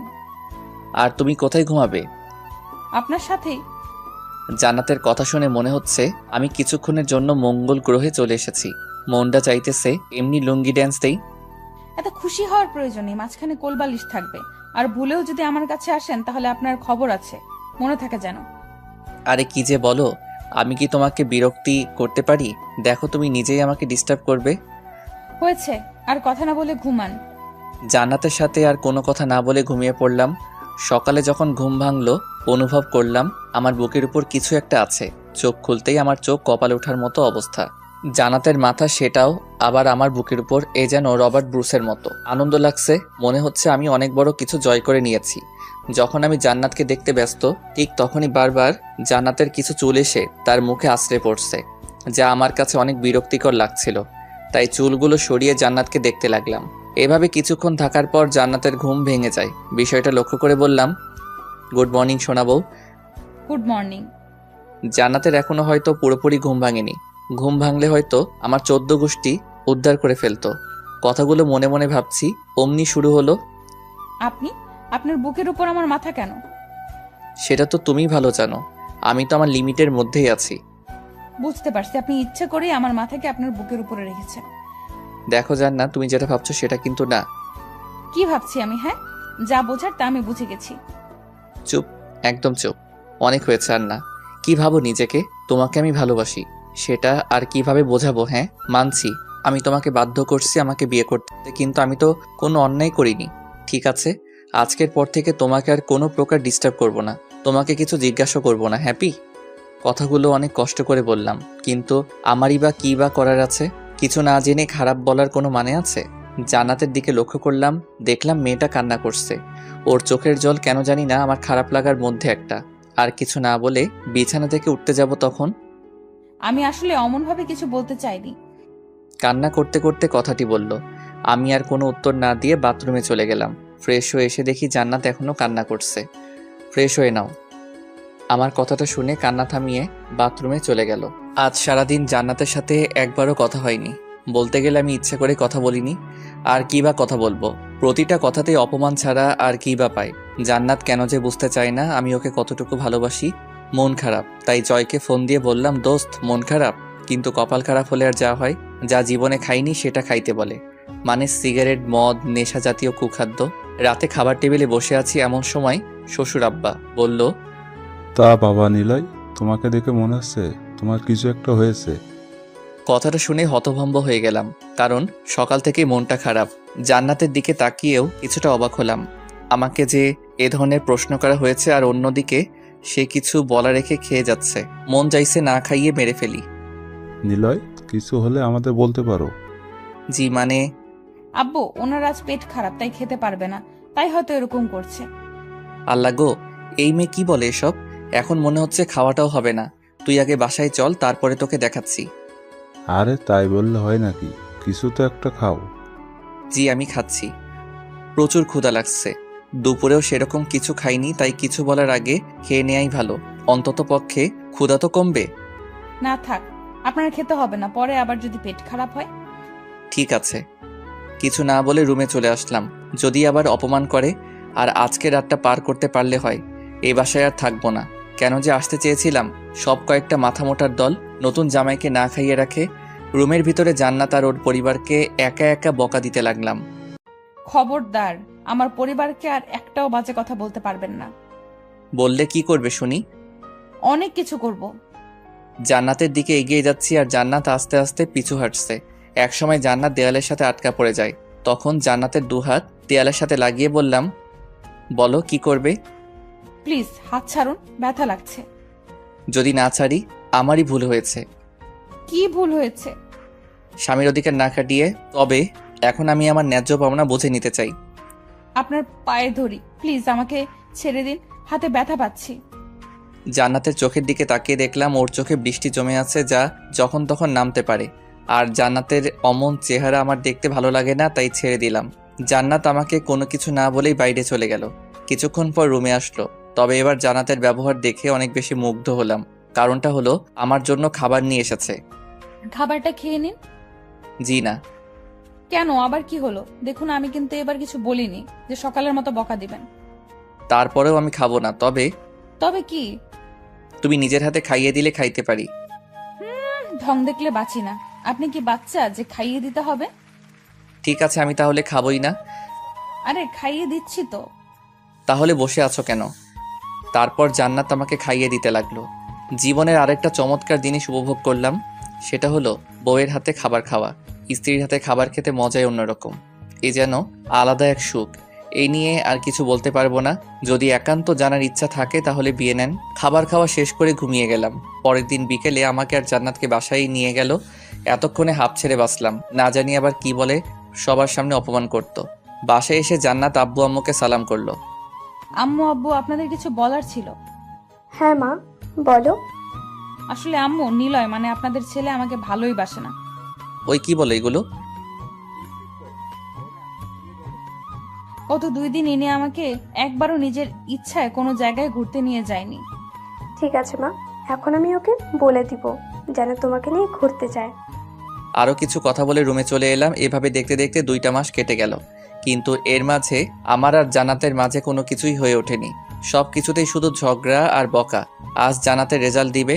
মনে মনে দোয়া করছি যেন জান্নাত ফেল করে। আপনাকে আম্মু ডাকতেছে। ঠিক আছে চলো। তারপর আমি আর জান্নাত আম্মুর কাছে গেলাম। আম্মু, আব্বু কোথায়? তুই জানিস না তোর আব্বু এই সময় কোথায় থাকে? ও আব্বু তো এই সময় অফিসে থাকেন, কিন্তু তোমাকে দেখে কিছুটা বিচলিত লাগছে। জান্নাতের রেজাল্ট দিচ্ছে।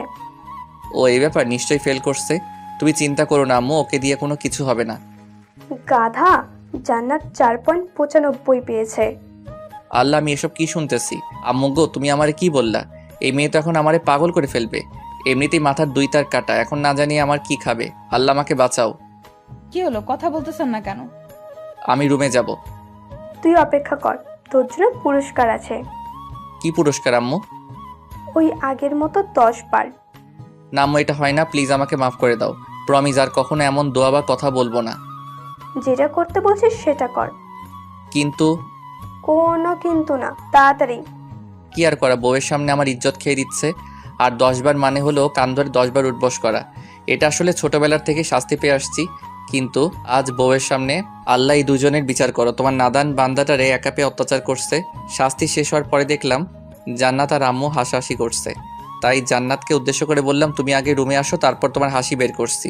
বলে রুমে চলে আসলাম। কিছুক্ষণ পর জান্নাত রুমে আসলো, তবে অনেক খুশি হয়ে। জান্নাতকে এমন হাসি খুশি দেখে মন চাইছে ওর নাক ফাটিয়ে দেই। বিছানায় বসে থাকা অবস্থায় জান্নাতকে বললাম, জান্নাত এদিকে আসো। জান্নাত কোনো কিছু না বলে আবার আমার সামনে আসলো। এবার কান ধরো।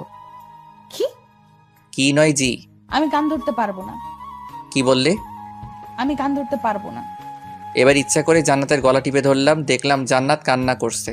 পরক্ষণে জান্নাতের গলার দিকে তাকিয়ে দেখলাম কিছুটা লাল হয়ে গেছে। কিন্তু আমি তোকে কষ্ট দিতে চাইনি, আমি তো ওর সাথে শুধু মজা করছিলাম। জান্নাত সোফার উপরে বসে কান্না করছে। এবার নিজেই নিজেকে ধিক্কার দিয়ে বলতে ইচ্ছা করছে, কি করছি আমি? মজা করতে গিয়েও মেয়েটাকে কষ্ট দিলাম। জান্নাত, আমি আসলে তোমাকে কষ্ট দিতে চাইনি, আমি শুধু মজা করতে চাইছিলাম। জান্নাতের সামনে বসে বললাম। জান্নাত প্লিজ কান্না করো না। কি চান আপনি?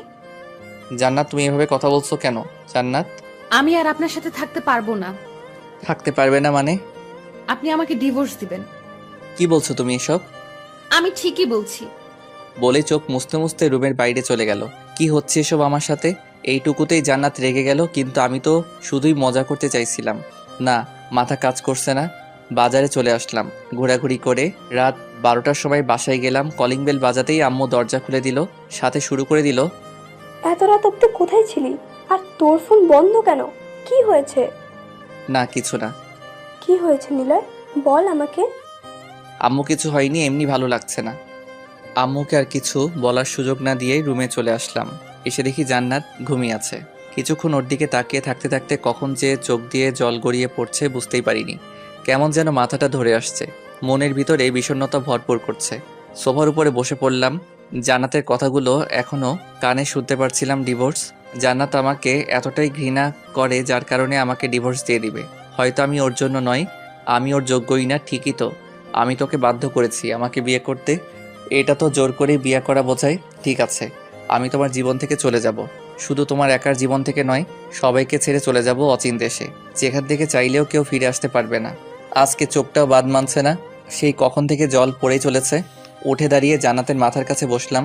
কেমন নিষ্পাপ চেহারাটা, আর তাকে কিনা আমি কষ্ট দেই। জান্নাতের মাথায় হাত দিয়ে বললাম, জানো জান্নাত, আমি অনেক খারাপ, অনেক পচা। শুধু শুধু তোমাকে কষ্ট দেই। তোমাকে কত কিছু বলতাম, তোমার মাথার তার নাকি কাটা। কথাটা বলেই হেসে দিলাম। আবার বলতে শুরু করলাম, জানো জান্নাত, আমি তোমাকে ছাড়া কখনো থাকতে পারবো না, আর তোমার কথাও ফেলতে পারবো না। জানো, তুমি যখন আমাকে অপমান করতে খুব খারাপ লাগতো, কিন্তু পরক্ষণেই যখন মজা করতে তখন সব খারাপ লাগা হারিয়ে গিয়ে ভালোবাসা খুঁজে পেতাম। তোমার কোনো দোষ নেই, সব দোষ আমার।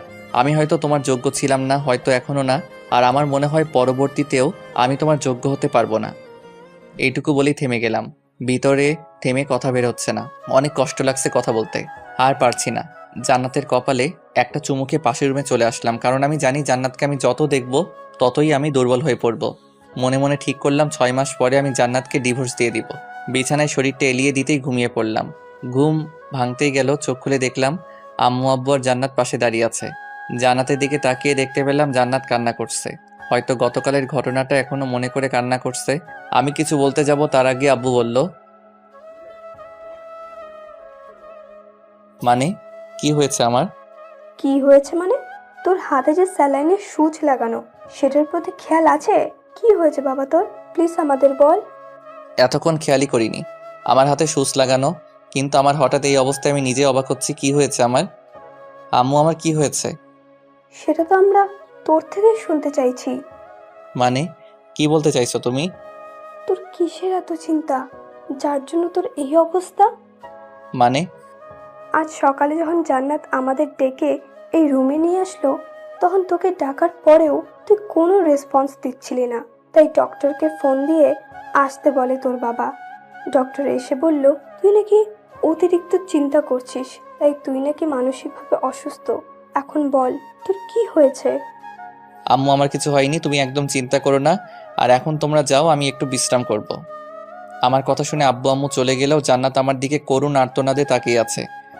জান্নাত, আমি আসলে সরি তোমার সাথে জোর করে বিয়ে করার জন্য, কিন্তু আমি তোমাকে সত্যি অনেক বেশি ভালোবাসি। জান্নাত কিছু না বলেই দৌড়ে রুম ত্যাগ করলো। 2 দিন বাসায় থেকে রেস্ট নিলাম, এখন অনেকটা সুস্থ মনে হচ্ছে। নিচে এসে দেখি আব্বু আর জান্নাত বসে আছে। আমাকে দেখে আব্বু বলল,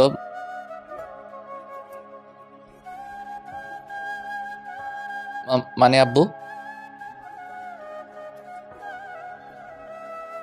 কিন্তু আব্বু বিয়ের পরেও। বিয়ে হয়েছে তো কি, তোকে যেটা বলা হয়েছে সেটা করবি, ব্যাস। আমি আর কিছু বললাম না। জান্নাত হয়তো নিজেই পড়াশোনা করতে চায়, যেখানে জান্নাতের পুরো ভবিষ্যৎ পড়ে আছে। মনে বলার সাহস পেলেও মুখে বলার সাহস নেই। কেন বলবো আমি? জান্নাত তো আমাকে সহ্যই করতে পারে না, আর সেখানে আমার কিনা কথা তার ভালো লাগবে বলে মনে হয় না।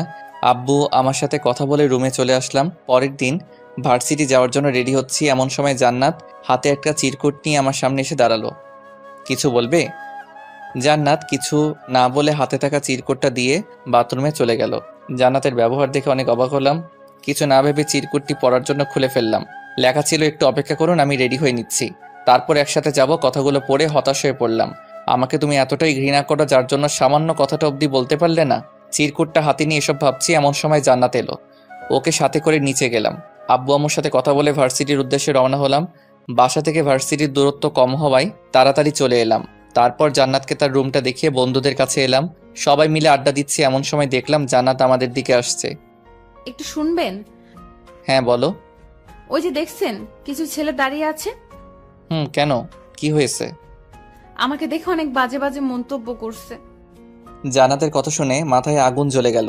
সাকিবের হাতে থাকা স্ট্যাম্প নিয়ে দৌড়ে ছেলেগুলোর কাছে এলাম। ওদের সবাইকে উদ্দেশ্য করে বললাম, ওই মেয়েটাকে কে কি বলেছে? সব ছেলে চুপ হয়ে গেল, কারণ তারা সবাই আমাকে চেনে। আমাকে বললে ভুল হবে, আমার রাগকে চেনে। কিন্তু পাশে থাকা একটা ছেলে বলল, আমি বলেছি, আর মেয়েটা যে হট দেখতে। আর কিছু বলার আগেই স্ট্যাম্প দিয়ে এলোপাতাড়ি মার শুরু করলাম। মারতে মারতে কখন মাথা ফেটে গেছে বুঝতেই পারিনি। জয়, সাকিব সহ আমাকে থামাতে পারছে না। আমার উদ্দেশ্য একটাই, একেবারে মেরে ফেলবো। এমন সময় কে যেন আমার হাতের স্ট্যাম্প ধরে ফেললো। চেহারা না দেখে দিলাম একটা কষে থাপ্পড়। থাপ্পড়টা দেওয়ার পরে যেন আমার শরীর থেকে জান বের হয়ে যাওয়ার অবস্থা, কারণ সেখানে আর কেউ না, জান্নাত ছিল। থাপ্পড় এতটাই জোরে দিছি যার জন্য জান্নাত সেন্সলেস হয়ে গেছে। আশেপাশে তাকিয়ে দেখলাম ভিড় জমে গেছে। জয়, সাকিব, রাহুলকে বললাম, তোরা এই জানোয়ারটাকে দেখ, আমি জান্নাতকে নিয়ে হসপিটালে যাচ্ছি। জান্নাতকে জরুরি বিভাগ থেকে ট্রিটমেন্ট করে নিয়ে বাসায় এলাম। এরই মাঝে 2 দিন আর স্কুলে যাইনি। আজ সকালে রাহুল ফোন দিয়ে ভার্সিটি আসতে বলল, আর আমারও বাসায় থাকতে ভালো লাগছিল না, তাই ভার্সিটি যাওয়ার জন্য রেডি হচ্ছিলাম। এমন সময় জান্নাত এলো। কিছু বলবে? বলো, কি বলবে? আবার মারবেন না তো? আরে তোমাকে মারতে যাব কেন বলো? আমিও ভার্সিটি যাব। কিছুক্ষণ চুপ থাকার পর জান্নাতকে রেডি হতে বললাম। নিচে বসে আম্মুর সাথে কথা বলছি, তখন জান্নাত রেডি হয়ে নিচে এলো। তারপর আম্মুকে বলে আমি আর জান্নাত বের হলাম। একটা কথা বলি? বলো। চলেন আজ রিক্সা করে যাই। তোমার দরকার হলে যাও, আমি যেতে পারবো না। কেন পারবেন না? যেতে পারবো না, ব্যাস। এত কথা বলো কেন? জান্নাত আর কিছু বলল না। তারপর গাড়ি নিয়ে ভার্সিটি এলাম। ভার্সিটি আসতেই বন্ধুরা এলো। নিলয়, তোকে প্রিন্সিপাল স্যার ডাকছে। কেন? সেটা বলিনি। ঠিক আছে, তোরা থাক, আমি আসছি। আরে না, সাথে ভাবিকেও নিয়ে যেতে বলেছে। ঠিক আছে, তাহলে তোরাও চল। তারপর প্রিন্সিপাল স্যারের রুমে ঢুকতে ঢুকতে পেলাম ওই ছেলেটাকে দেখেই মাথায় আগুন জ্বলে উঠল। মন চাইছে কুপিয়ে হত্যা করি। নিলয়, এদিকে আসো। জি স্যার, বলুন, কি বলবেন? তারপর স্যার সেদিনের ঘটনা বলল। সব কিছু শুনে আমি জান্নাতের দিকে তাকালাম। ওকে দেখে মনে হচ্ছে ওই ছেলেটাকে এখনই মেরে ফেলবে। জান্নাতের কানের কাছে গিয়ে বললাম, ছেলেটার কি করব? ভার্সিটি থেকে কি বের করে দিব? হ্যাঁ, যেন কোনো মেয়ে আর এরকম জানোয়ারদের মুখে বাজে মন্তব্য না শুনতে হয়। আমাদের দুজনের কথা বলে দেখে সাকিব চুপ করতে বলল, তাই আর কোনো কথা বললাম না। নিলয়, এখন তুমি কি চাও? স্যার, ছেলেটা আমার স্ত্রীকে বাজে মন্তব্য করেছে, এর জন্য সে উপযুক্ত শাস্তিও পেয়েছে। কিন্তু সেদিন আমি ছিলাম বলে আর কিছু করতে পারিনি। কিন্তু যদি অন্য কোনো দিন অন্য কোনো মেয়েকে বাজে মন্তব্য করে, তাহলে তাদের কি হবে? তাই আমি আর জান্নাত চাই এরকম ছেলেদের আমাদের ভার্সিটি থেকে বের করে দেন। ঠিক আছে, তাই হবে। এখন তোমরা যাও। প্রিন্সিপাল স্যারের রুম থেকে বেরোতেই রিয়ার সাথে দেখা।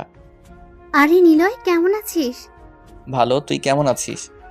ভালো, চল সবাই মিলে মাঠে গিয়ে আড্ডা দেই। ঠিক আছে, তোরা যা, আমি জান্নাতকে রুমে দিয়ে আসছি। আর শোন, ওই জামরুল গাছটার কাছে গিয়ে বস, তাহলে সুবিধা হবে। সুবিধা মানে? এসে বলছি। তারপর ওদের সাথে কথা না বাড়িয়ে জান্নাতকে ওর রুমে দিয়ে আড্ডা দেওয়ার জন্য চলে গেলাম। এসে দেখলাম সবাই বসে আছে, সাথে কিছু পেতনিও। কি রে শালা, কোথায় থেকে উদয় হইলি? চুপ শালি, তোর লজ্জা করে না এসব বলতে? আইসে সাধু, যখন তুই আমাদের বলিস তখন সেগুলো কি হয় শুনি? এই তোরা চুপ করবি? আর নিলয়, তুই আগে বল, এখানে বসে আমাদের কি সুবিধা? আরে তোদের না, শুধু আমার। মানে হলো ওই যে দেখছি রুমটা, ওইটা হচ্ছে জান্নাতদের। আর এখানে বসেছি এই জন্যই যেন জান্নাতের রুমটা দেখতে পারি। তাই বল। তারপর সবাই মিলে অনেক আনন্দ করে রুমে চলে এলাম। তারপর সবগুলো ক্লাস করার পর বাইরে জান্নাতের জন্য অপেক্ষা করতে লাগলাম। কিছুক্ষণ পর জান্নাত এলো, কিন্তু জান্নাতকে দেখে মনে হচ্ছে অনেক রেগে আছে। মনে মনে ভাবলাম হয়তো স্যার বকা দিয়েছে। ভালোই হয়েছে, ভার্সিটি আসার শখ মিটে গেছে। কাল থেকে তো আর ভার্সিটি আসবে না, ভালোই হয়েছে। এসব ভাবছি আর মুচকি হাসছি। গাড়ির সামনে এসে জান্নাতকে বললাম, গাড়িতে ওঠো। কি হলো, ওঠো। রিক্সা ছাড়া যাব না। জান্নাতের কথাগুলো শুনে মনটাই চাইতেছে ধরে একটা আসার বাড়ি। নিজেকে স্বাভাবিক করে বললাম, রিক্সায় না গেলে হয় না? থাক তুই তোর গাড়ি নিয়ে, আমি চললাম। বলেই সামনের দিকে হাঁটা ধরলো। কি আর করা, ড্রাইভারকে ফোন দিয়ে বললাম ভার্সিটি থেকে যেন গাড়িটা নিয়ে যায়। কথা বলতে বলতে দেখলাম জান্নাত একটা রিক্সায় উঠে পড়েছে। দৌড়ে রিক্সার কাছে গেলাম। যখনই উঠতে যাব তখনই জান্নাত ধাক্কা দিয়ে সরিয়ে দিল। যা বাবা, এখন আবার কি করলাম? আরে এখন আবার এমন করছো কেন? তুই তোর গাড়ি নিয়ে বাসায় যা। এখানে কি করতে আসছস? যা ভাগ এখান থেকে। এই, তুমি আমাকে তুই করে বলছো কেন? আমার মুখ আমি বলতে পারি। জান্নাতের কথা শেষ হতে আমি রিক্সায় উঠে বসলাম। তারপর রিক্সাওয়ালা মামাকে বললাম চালাতে। এখন বলো, তুমি রাগ করছো কেন? কি হলো বলো। খবরদার আমাকে স্পর্শ করবি না। ঠিক আছে, আমি তাহলে নেমে যাচ্ছি। একদম না, চুপচাপ বসে থাক। তাহলে বলো কি হয়েছে? আমার দিকে জান্নাত কিছুক্ষণ তাকিয়ে থাকার পর কান্না করে দিল আর বলতে লাগলো, তুই এমন কেন? হ্যাঁ, কি কথা থাকে ওই মেয়ের প্রতি? কই, আমার সাথে তো কখনো অনেকক্ষণ বসে থাকিস না, আমার সাথে তো কখনো হেসে হেসে কথা বলিস না। তাহলে ওই মেয়েদের প্রতি তোর কি এমন কথা থাকে যে এত হাসাহাসি করিস? ও এই কথা। আর আমি তো অন্য কিছু ভেবেছিলাম। কি ভেবেছিলেন? কিছু না। তার আগে তুমি বলো, আমি অন্য মেয়ের সাথে কথা বললে তোমার খারাপ লাগে কেন? আমার মানে? আমার না লাগলে কার লাগবে? তার মানে তুমি? হ্যাঁ, আমি তোকে অনেক ভালোবাসি, সেই বিয়ের পর থেকে, কিন্তু বলিনি। যখন আপনি আমাকে মজা করার সময় গলা টিপে ধরেন তখন আমার অনেক কষ্ট হচ্ছিল, তাই ওইসব বাজে কথা বলেছিলাম। কিন্তু আপনি যখন বাসায় আসছিলেন না তখন অনেক কান্না করেছিলাম। রাতে যখন আপনি বললেন আপনি আমাকে ছেড়ে চলে যাবেন তখন যেন আমার অনেক কান্না করতে ইচ্ছে করছিল, কিন্তু করিনি। সেদিন রাতে এক মুহূর্তের জন্য দু চোখের পাতা এক করতে পারিনি। পরের দিন যখন আপনাকে ডাকার জন্য ওই রুমে যাই তখন দেখি আপনি শুয়ে আছেন। অনেক ডাকার পরেও যখন উঠছিলেন না তখন আমি অনেক ভয় পেয়ে গেছিলাম। সেজন্য আম্মু আব্বুকে ডেকে আনি আর আপনার সাথে কথা বলতে চাইনি, কারণ আপনি হঠাৎ আমাকে মারেন, কারণ আপনার অনেক রাগ। আর যখন ওই ছেলেটাকে মারলেন তখন আপনাকে সব সত্যি বলতে চেয়েছিলাম, কিন্তু আপনি উল্টো আমাকে থাপ্পড় দিয়ে হসপিটালে পাঠানোর ব্যবস্থা করেন। আর শোনেন, আমি এসব ডিভোর্স নিতে পারবো না, কিন্তু আপনি যদি আমাকে মারেন তাহলে আমি একদম আমার আব্বুর বাসায় চলে যাব। জান্নাতের কথা শুনে আমি তো রীতিমতো অবাক। কি বলে মেয়েটা? আমাকে কষ্ট দেওয়ার জন্য এসব করেছে? জান্নাতের কথা শুনে চোখ দিয়ে জল গড়িয়ে পড়লেও মুচকি হেসে জান্নাতকে জড়িয়ে ধরলাম। ঠিক আছে পাগলি, আর কখনো তোমাকে কষ্ট বা মারবো না, শুধু আদর করব। মনে থাকে জানো, আর যদি আপনি কখনো কষ্ট দেন তাহলে তোমার খবর আছে। কিন্তু তুমি আমাকে আপনি না তুমি বললে। দুটোই বলছি, এখন থেকে তুমি বলবো। তারপর জান্নাতের সাথে কথা বলতে বলতে বাসায় চলে এলাম। রিকশায় থেকে নেমে বললাম, জান্নাত আমার কাছে তো টাকা নাই। তো আমি কি করব? আমি কি তোমাকে বলেছিলাম রিকশায় উঠতে বলেছিলাম? আমার টাকা আমি দিব আর তোমার টাকা তুমি দিবা। এই না প্লিজ, তুমি দিয়ে দাও, পরে শোধ করে দিব। প্রমিস? হ্যাঁ গো বউ। তারপর জান্নাত টাকা দিয়ে বাসার ভিতরে চলে এলাম। রাতের খাবার খেয়ে ঘুমোতে যাব এমন সময় জান্নাত এলো। আমাকে দেখে বলল, একটা কথা বলি? হ্যাঁ বলো। কাল কোথাও ঘুরতে বের হয়ে কেমন হয়? ভালো, তবে এখন আমার কিছু কথা তোমাকে রাখতে হবে, যদি রাখো তাহলে যাব। ঠিক আছে, বলো। জান্নাতকে কাছে আসতে বলে কিস করতে লাগলাম। প্রথমে জান্নাত ছাড়াতে চাইলেও পরে আর বারণ করার চেষ্টা করেনি। দুজনে চলে গেলাম ভালোবাসার এক অচিন সমুদ্রে। তারপর জান্নাতের কপালে একটা ভালোবাসার পরশ এঁকে দিয়ে ঘুমিয়ে পড়লাম। পরের দিন ঘুম থেকে উঠে দেখি জান্নাত এখনো শুয়ে আছে। এই ফাঁকে জান্নাতের মলিন গালটাতে একটা কিস করলাম। আমি গালে হাত দিয়ে বসে আছি। জান্নাত কিছু না বলে আমার কোলে বসে লিপ কিস করতে লাগলো, কিন্তু হঠাৎ করে আমাকে ধাক্কা দিয়ে বিছানায় ফেলে দিয়ে বাথরুমে চলে গেল। কিছুক্ষণ পর জান্নাত ফ্রেশ হয়ে রুমে এলো। যাও ফ্রেশ হয়ে নাও। হ্যাঁ, কিন্তু তুমি চলে গেলে কেন? এত রোম্যান্স ভালো না বাবু, এখন যাও। তারপর আমিও ফ্রেশ হয়ে রুমে আসলাম। বিছানায় রাখা ড্রেসটা পরে নিলাম। ড্রেস পরে নিচে আসলাম, দেখলাম আব্বু আম্মু আর জান্নাত বসে আছে। জান্নাত আব্বু আম্মুর সাথে অনেক এসে কথা বলছিল। এটা দেখে অনেক রাগ হলো। আমাকে ড্রেস পরতে সাহায্য করলে কি এমন হতো? মনে মনে ঠিক করলাম জান্নাতকে কিভাবে জ্বালানো যায়। কি হলো, দাঁড়িয়ে আছো কেন? না এমনি। জান্নাত একটু রুমে আসো। তারপর আমি রুমে চলে গেলাম। কিছুক্ষণ পর জান্নাত রুমে আসলো। কি হলো, ডাকলে কেন? জান্নাতের কথায় কোনো উত্তর না দিয়ে কোমরে হাত দিয়ে কাছে টেনে আনলাম। জান্নাত কিছু বলবে তার আগে জান্নাতকে আমার শরীরের আরও কাছে নিলাম। বলা যায় দুজনের শরীর এখন এক শরীরে রূপান্তরিত হয়েছে। আমার এমন কাজ দেখে জান্নাত খুব দ্রুত আরও জোরে জোরে নিঃশ্বাস ফেলতে শুরু করলো। জান্নাতের এমন ভীতু চেহারা দেখতে অনেক মলিন লাগছিল। ঠিক তখন মনে পড়লো জান্নাতকে জ্বালানোর কথা। জান্নাত, তুমি আমাকে কতটুকু ভালোবাসো? অনেক বেশি ভালোবাসি। আমার জন্য কি করতে পারবে? তুমি যা বলবা তাই করব। সত্যি তো? ছেড়ে দিলা কেন? আগে বলো, সব করতে পারবে? গো বাবা, তুমি যা বলবা তাই করব। ঠিক আছে সোনা বউ, এখন 10 বার কান ধরে উঠবস করবে আমার সামনে। কি? তুমি কিন্তু বলেছো আমি যা বলবো তাই করবে। এই না প্লিজ বাবু, আমি এটা করতে পারবো না। স্বামীর কথা না শুনলে যে স্বামীর ক্ষতি হয়। কিন্তু তুমি তো। আমি কি সোনা বলো? আমি কিন্তু কান্না করব। ও বুঝতে পারছি, তুমি তো আমাকে ভালোই বাসো না, আমার কথা কেন শুনবে? কে বললো ভালোবাসি না? ভালোবাসলে তুমি আমার কথা রাখতে। থাক, তোমার কিছু করা লাগবে না, আমি গেলাম। এই না না, তুমি বসো, আমি কান ধরে উঠবস করছি। ওকে সোনা। আমি সোফার উপরে বসতেই জান্নাত কান ধরে উঠবস করতে লাগলো। প্রথম 5 বার ভালো করে করলেও তারপর থেকে ওর উঠা বসায় সমস্যা দেখতে পেলাম। আর তাছাড়াও শাড়ি পরে এ ধরনের কাজ করা অনেকটাই দুর্লভ।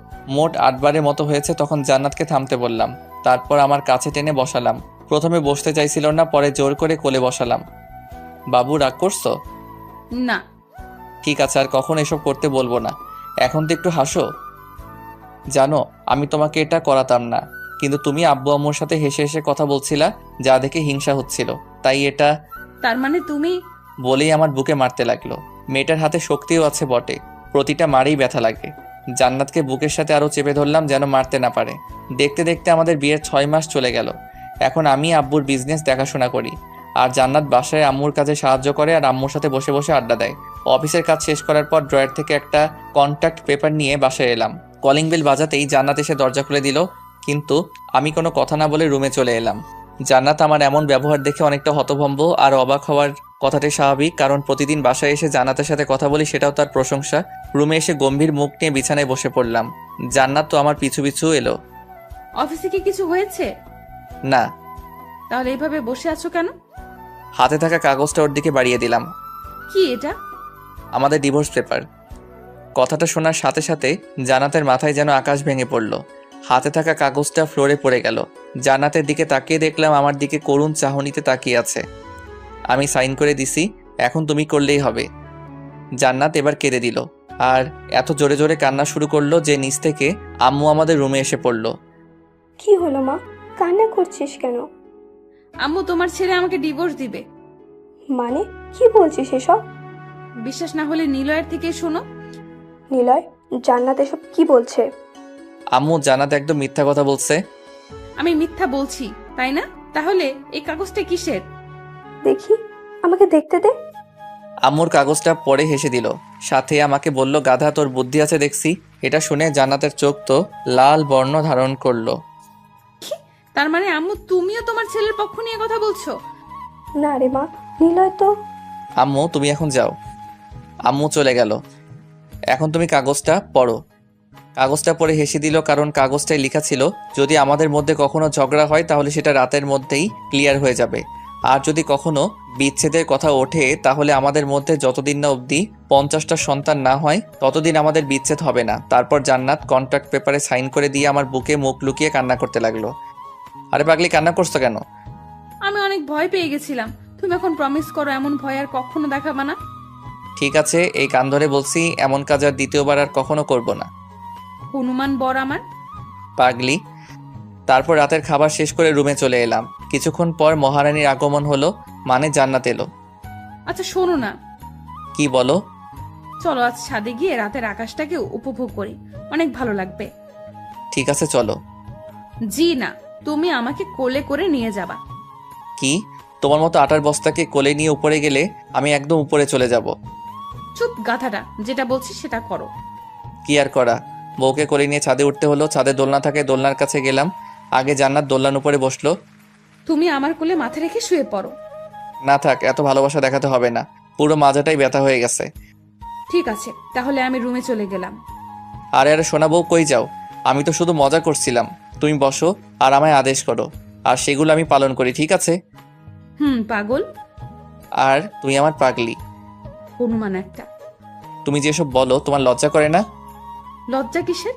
আমার বরকে আমি বলবো, তাতে লজ্জা পাওয়ার কি আছে? দরকার পড়লে আরো কিছু বলবো। তোমার কোনো সমস্যা? না, আমার কি সমস্যা হবে? ঠিক আছে, তাহলে আরো বলছি। ডায়নোসর, কালো বিড়াল, হারামি, গুন্ডা, লুচ্চা, বদমাস। আরও কিছু বলবে তার আগেই জান্নাতের মুখটা বন্ধ করে নিলাম। হাত দিয়ে মুখ চেপে ধরছি যেন আর না বলতে পারে। জান্নাত কিছুক্ষণ চেষ্টা করার পরেও যখন পেরে উঠছিল না, ঠিক সেই সময় হাতে কামড় দেয়। আউচ! কামড় দিলে কেন? 100 বার দিব। তুমি আমার মুখ চেপে ধরে রাখবে আর তোমাকে কিছু বলবো না? এটা কি হয় সোনা? দেখো তো হাত কি হয়ে গেল। ওলি আমার বাবুটেলি। আচ্ছা কাছে আসো, এখন তোমায় একটু আদর করি। না থাক, আমার আদর লাগবে না। আরে আসো তো আগে।